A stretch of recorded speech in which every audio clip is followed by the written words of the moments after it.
പ്രിയ വിദ്യാർത്ഥികളെ, നമ്മുടെ സ്കൂളിൽ നിന്നും മുൻ പറഞ്ഞ പ്രകാരം വിനോദയാത്രയ്ക്കായി പുറപ്പെടുകയാണ്. പേര് തന്നിട്ടുള്ള കുട്ടികൾ ആ ബസ്സിനടുത്തേക്ക് പോകേണ്ടതാണ്. മറ്റു കുട്ടികൾ ക്ലാസ്സിലേക്ക് പോയിക്കൊള്ളുക.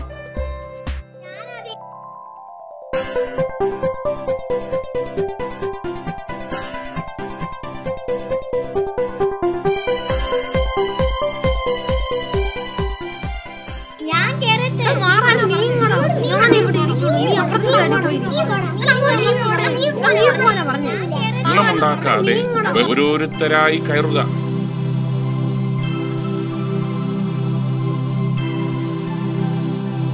എല്ലാവരും കയറിയല്ലോ. കുട്ടികളെ, നമ്മൾ എവിടേക്കാണ് പോകുന്നതെന്ന് അറിയാമോ? എവിടേക്കാ? തേക്കടിയെ കുറിച്ച് നിങ്ങൾക്ക് എന്തൊക്കെ അറിയാം? ശരി, പറഞ്ഞു തരാം. ഡ്രൈവർ, ശരി, പുറപ്പെടാം.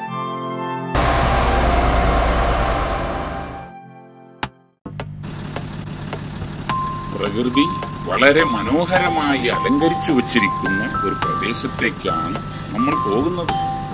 പെരിയാറിന്റെ ജലസമൃദ്ധിയും കുന്നുകളാൽ ചുറ്റപ്പെട്ട വനമേഖലയും നിറഞ്ഞ ആ പ്രദേശം വളരെ തണുപ്പുള്ളതാണ്. ഏകദേശം 15 ഡിഗ്രി മുതൽ 30 ഡിഗ്രി വരെ തണുപ്പ് നിറഞ്ഞ ഈ പ്രദേശത്ത് നിബിഡ വനം തഴച്ചു വളരുന്നുണ്ട്. അവിടെ ഒട്ടേറെ കാട്ടുമൃഗങ്ങളും വന്യമൃഗങ്ങളും വസിക്കുന്നു. അവിടെ കടുവയും പുലിയൊക്കെ ഉണ്ടോ സാർ? ഉണ്ട്. ഇവിടത്തെ പ്രധാന ആകർഷണം പെരിയാർ ദേശീയോദ്യാനവും കടുവാ സംരക്ഷണ കേന്ദ്രവുമാണ്.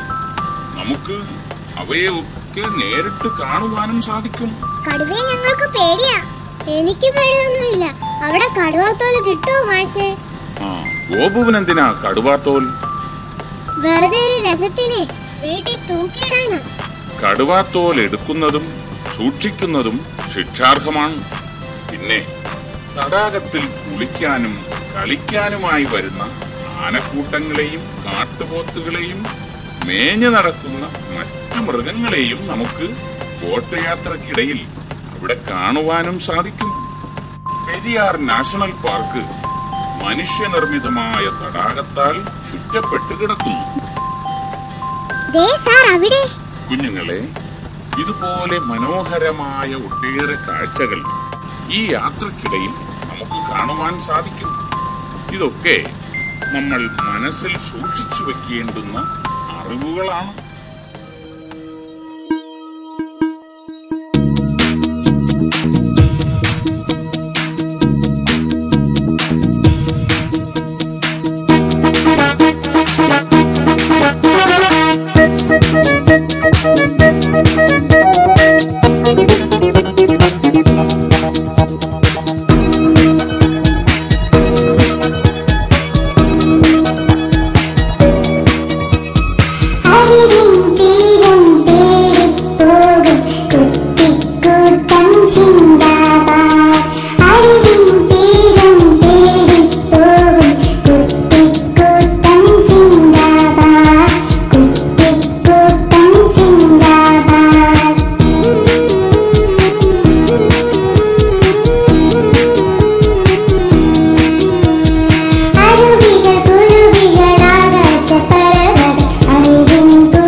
ഗോപു ഇങ്ങ് വന്നേ. എന്തിനാ അവനെ തള്ളിയിട്ടേ? അവൾക്ക് എന്തെങ്കിലും പറ്റിയാൽ ആര് സമാധാനം പറയും? ഇനിമേൽ ആരും ഇങ്ങനെ ചെയ്യരുത്. ഗോപുവിനെ കളിയാക്കുകയും ചെയ്യരുത്, കേട്ടോ? ശരി സാർ. സാർ, നല്ല തണുപ്പ്. ഇവിടത്തെ കാലാവസ്ഥ വേനൽക്കാലത്ത് പോലും ഇളം തണുപ്പുള്ളതാണ്. എന്താ അവിടെ? ഒരു തവള. ആ, ഇവിടെ അപൂർവ ഇനം തവളകളും പാമ്പുകളും പക്ഷികളും കുരങ്ങുകളും ഉണ്ട്. നിങ്ങൾ ഇവിടെ നിൽക്കുക, ഞാൻ ടിക്കറ്റ് എടുത്തു വരാം.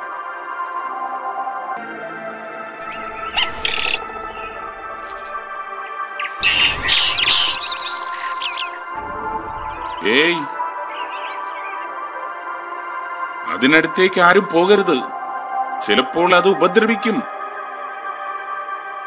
ഇവിടെ ജലയാത്ര മാത്രമല്ല, ആനസവാരിയും ഇവിടത്തെ പ്രത്യേക ആകർഷണമാണ്. നമുക്ക് ആനപ്പുറത്ത് കയറാൻ പറ്റുമോ സാർ? ഗോപു ആനപ്പുറത്ത് കയറിയാൽ ആന ചപ്പി പോകും. സൈലൻസ്. നമുക്ക് ബോട്ടിനടുത്തേക്ക് പോകാം. നമ്മളിനി കാടിന് നടുവിലൂടെയുള്ള നദിയിലൂടെയാണ് സഞ്ചരിക്കുന്നത്. വെള്ളം കുടിക്കാൻ വരുന്ന മൃഗങ്ങളെ നമുക്ക് അടുത്ത് കാണുവാൻ സാധിക്കും.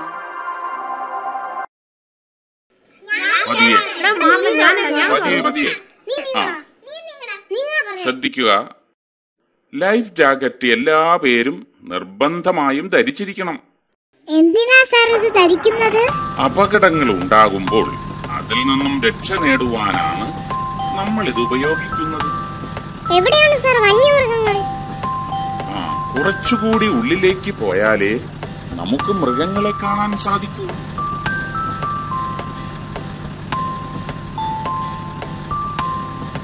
എന്തിനാ സാർ ഈ കമ്പുകൾ നാട്ടിയിരിക്കുന്നത്? ഇത് ആരും നാട്ടിയതല്ല. കാലങ്ങളായി നദിയിൽ അകപ്പെട്ടുപോയ വൃക്ഷങ്ങളും തേക്കിൻ കുറ്റികളുമാണ്. ഇവിടെ നീർക്കാക്കകളുടെയും ഒട്ടേറെ പക്ഷികളുടെയും ആവാസ കേന്ദ്രമാണ്.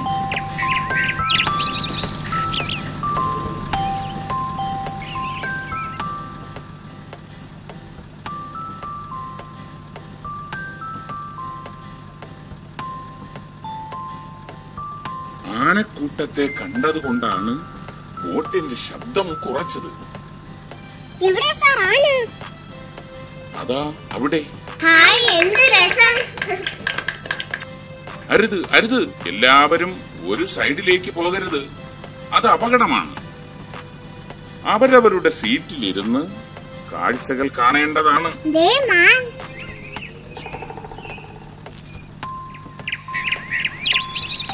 ശരി, ഇനി നമുക്ക് മടങ്ങാം. എന്താ?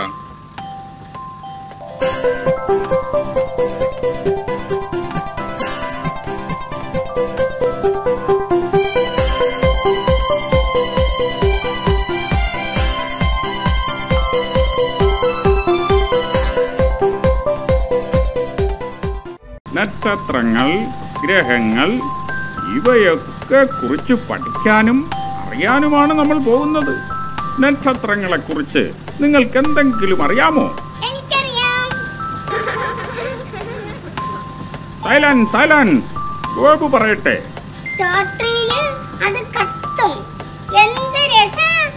ഗുഡ്. എല്ലാവരും ഗോപുവിനെ കണ്ടു പഠിക്കണം. എങ്ങനെയാണ് മോനെ അത് പ്രകാശിക്കുന്നത്? നക്ഷത്രത്തിലെ ബൾബ് കത്തും. Silence, silence. ഗോപു ശബ്ദിക്കരുത്. നമ്മളിവിടെ ക്രിസ്മസ് സ്റ്റാറിനെ കുറിച്ചല്ല പറഞ്ഞത്, ആകാശത്ത് ജ്വലിച്ചു നിൽക്കുന്ന നക്ഷത്രങ്ങളെ കുറിച്ചാണ്. ഉദാഹരണത്തിന് നമ്മുടെ സൂര്യൻ. ഭൂമിയിൽ കാണുന്ന പല പദാർത്ഥങ്ങളും വാതക രൂപത്തിലാണ് സൂര്യനിൽ കാണുന്നത്. അത് സ്വയം കത്തിജ്വലിച്ച് പ്രകാശം പരത്തുന്നു. സൂര്യനേക്കാൾ വലിയ നക്ഷത്രങ്ങൾ ആയിരക്കണക്കിന് ഈ പ്രപഞ്ചത്തിലുണ്ട്.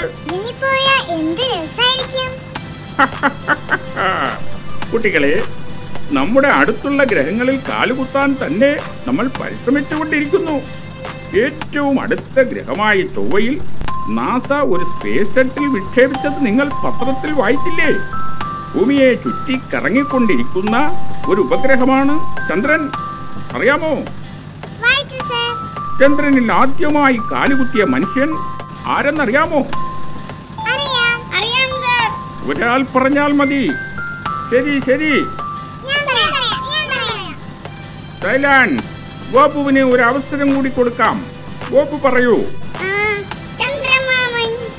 ഗോപുവിനോട് ആരാ ഇത് പറഞ്ഞത്?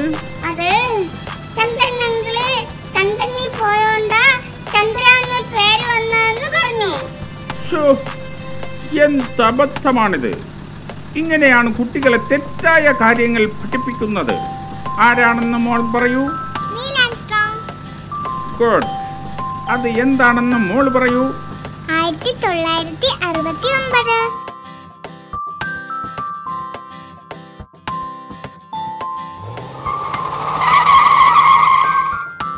ഹായ്, എന്ത് രസാ, എന്ത് ഭംഗിയാ.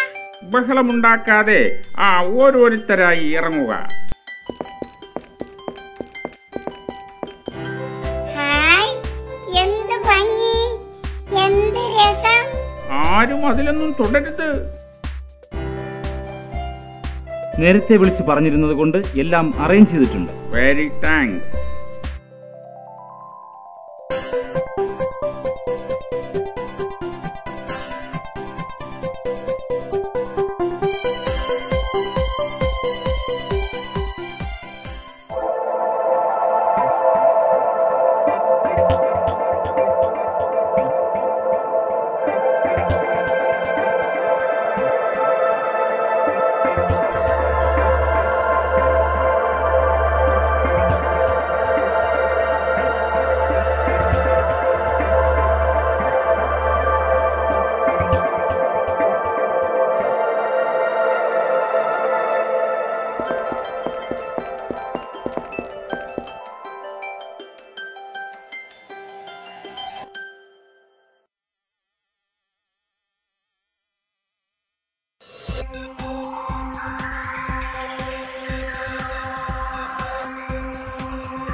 നമ്മളിപ്പോൾ മേഘപാളികൾ മുറിച്ചു കടന്ന് പ്രപഞ്ചത്തിലെ അത്ഭുത ലോകത്തേക്ക് കടക്കുകയാണ്. പ്രപഞ്ചം ഒരു മാസ്മരിക ലോകമാണ്. ഒരുപാട് രഹസ്യങ്ങളുടെയും അത്ഭുതങ്ങളുടെയും കലവറ. നമ്മളിപ്പോൾ കാണുന്ന നക്ഷത്രക്കൂട്ടങ്ങളെ ഗാലക്സികൾ എന്നറിയപ്പെടുന്നു. എണ്ണിയാൽ തീരാത്തത്ര ഗാലക്സികൾ പ്രപഞ്ചത്തിൽ സ്ഥിതി ചെയ്യുന്നു. പല ആകൃതിയിൽ നമുക്കിവയെ കാണുവാൻ സാധിക്കും. അണ്ഡാകൃതി, ഗോളാകൃതി, സർപ്പിളാകൃതി, ചിലപ്പോൾ ഇവയെ കൂട്ടമായും കാണുവാൻ സാധിക്കും.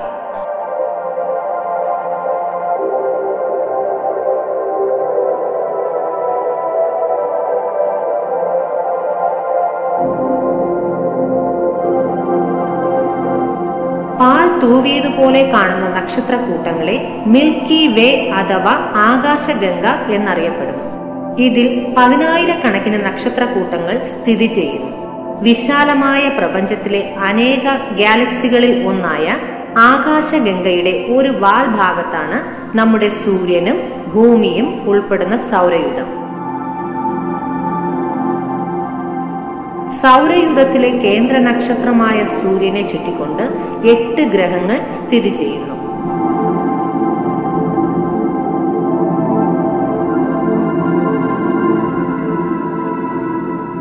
സൗരയുധത്തിന്റെ മധ്യത്തിൽ സ്ഥിതി ചെയ്യുന്ന അഗ്നിഗോളമാണ് സൂര്യൻ.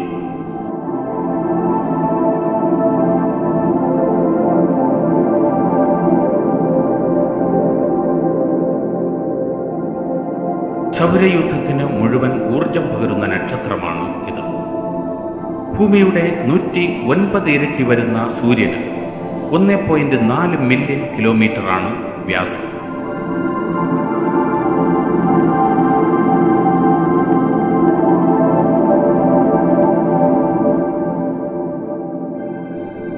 സൂര്യനോട് ഏറ്റവും അടുത്ത ഭൗമഗ്രഹമാണ് ബുധൻ.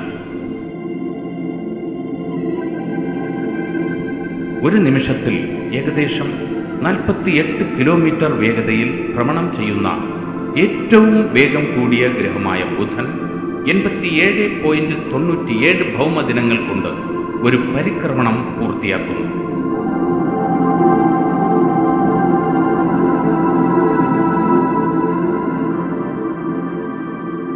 വളരെ ഉയർന്ന ഉപരിതല താപനിലയും ഓക്സിജന്റെ അഭാവവും ബുധനിൽ ജീവന്റെ നിലനിൽപ്പ് അസാധ്യമാക്കുന്നു.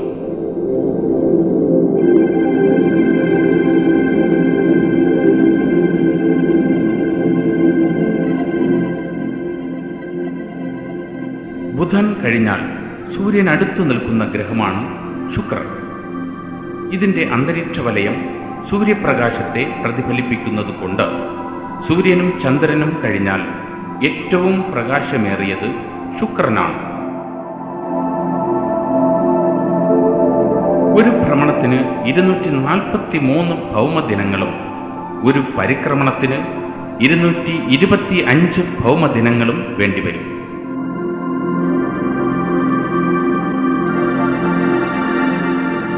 സൗരയൂഥത്തിലെ ഏറ്റവും ചൂട് കൂടിയ ഗ്രഹമായ ശുക്രനിലെ ഉയർന്ന താപനില ഏകദേശം 48 ഡിഗ്രി സെൽഷ്യസ് വരെ എത്താറുണ്ട്.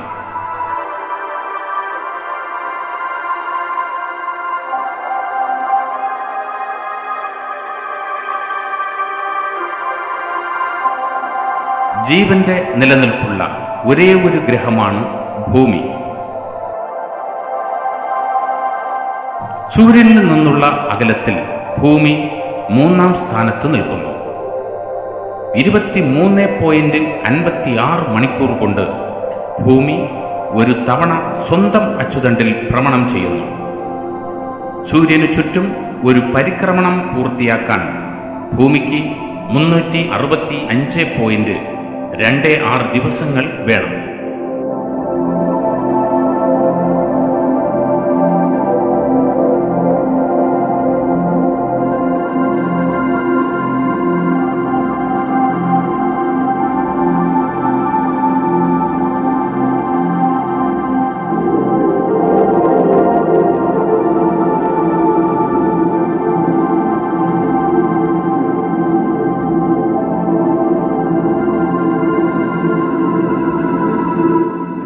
ശൂന്യാകാശത്തു നിന്നുള്ള വീക്ഷണത്തിൽ ഭൂമി നീല നിറത്തിൽ മേഘാവൃതമായ ഒരു ഗോളമായി കാണപ്പെടുന്നു. അതിനാൽ ഭൂമിയെ നീലഗ്രഹം എന്നും വിളിക്കുന്നു. ചന്ദ്രനാണ് ഭൂമിയുടെ ഒരേ ഒരു ഉപഗ്രഹം. 27.3 ദിവസം കൊണ്ട് ചന്ദ്രൻ സ്വയം ഭ്രമണം ചെയ്യുകയും സൂര്യനെ വലം വയ്ക്കുകയും ചെയ്യുന്നു. സ്വയം പ്രകാശിക്കാത്ത ചന്ദ്രൻ സൂര്യപ്രകാശത്തെ പ്രതിഫലിപ്പിക്കുകയാണ് ചെയ്യുന്നത്.